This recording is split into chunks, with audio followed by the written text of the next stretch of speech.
And these people keep pretending like this is all just some sort of play, and it doesn't matter. It doesn't matter whether it all tastes like shit or whether it doesn't taste like shit.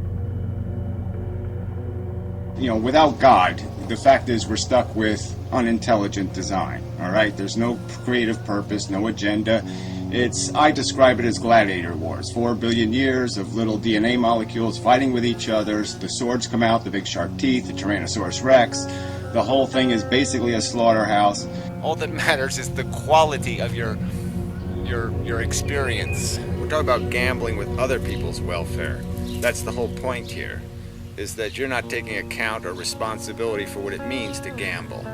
It means that it's drunk driving. It means you're implicating other people's welfare in the game you want to play. You know, humans are full of delusions. Not only the God delusion, but the whole life purpose, Santa Claus, Merry Christmas, I love you, Mom delusion. I mean, their delusions are everywhere. And everybody, in my opinion, seems to be running from a truth that is, we are part of an unintelligent design that has basically created a carnage slaughterhouse. And you all seem fine with that. There is how you experience life and how you affect the other things out there experiencing life. That's it. So there's your welfare and there's your impact on the welfare of others. Antinatalist plus, or whatever you want to call it, ethicist. So yeah, it's just life spelled backwards. Just a way of saying I believe that there's something fundamentally broken in the natural mechanism, that it is unintelligent design, and that has a consequence. That unintelligent design means insufficient efficiency in the system, and it means that the product of the system, the living things, are likewise not likely to be efficiently functioning. Do you have a right to impose the experiment on somebody else? Do you have a right to gamble with their welfare? To leave a world a mess and say, well, they'll figure it out, they'll clean it up, they'll fix it. Yeah, you're just going to keep passing the buck.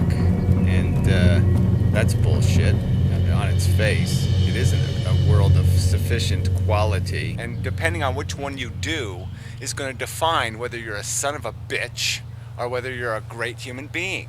And that's just the way it is. There is a qualitative meaning and substance to your existence. You will have an impact.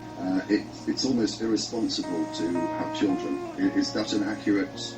Well, actually, I think it's in most cases criminal. I don't even think they give it a moment's thought. I don't think they think about what they're going to do if the kid comes out broken. I don't think they're going to think about their kid's actually going to die someday and how they're going to die. I don't think they think about divorces and... What do you eat when you like choked to death horribly doing it? What do I eat? But just in function, consuming more than they produce.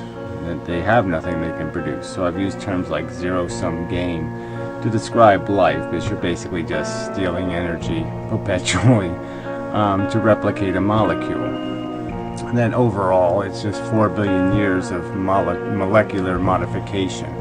You're just modifying molecules, declaring a winner based on this crude standard of victory, and yeah, through that process it acquires complexity, but the basic function is the same. So it's just bullshit. You're not going to be the elephant man. You're not going to be all the things that you're going to throw them into the risk pile of being. You're not going to be me. It's that simple.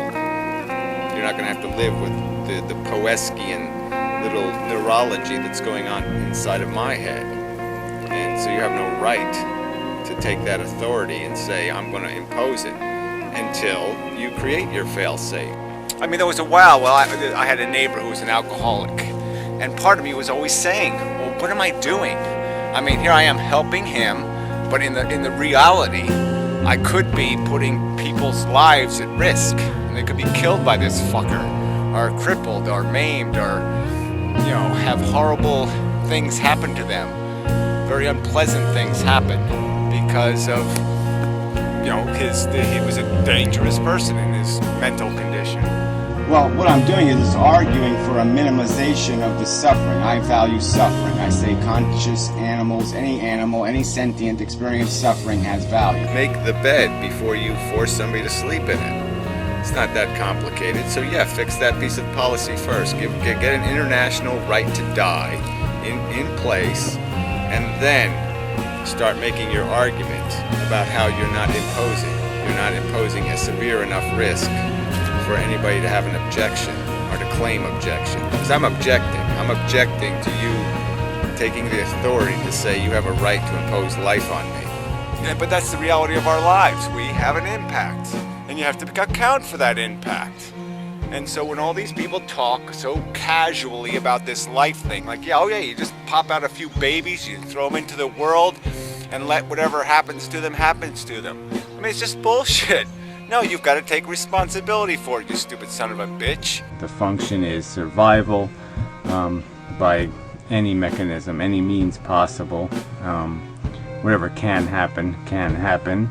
No umpires, no rules, no Marquis of Queensberry sophistication, just a blood sport, and for nothing. Nothing in the end, just a raised hand, I win, you die. There's going to be a qualitative reality, and you're going to impact it. You're going to be responsible for it.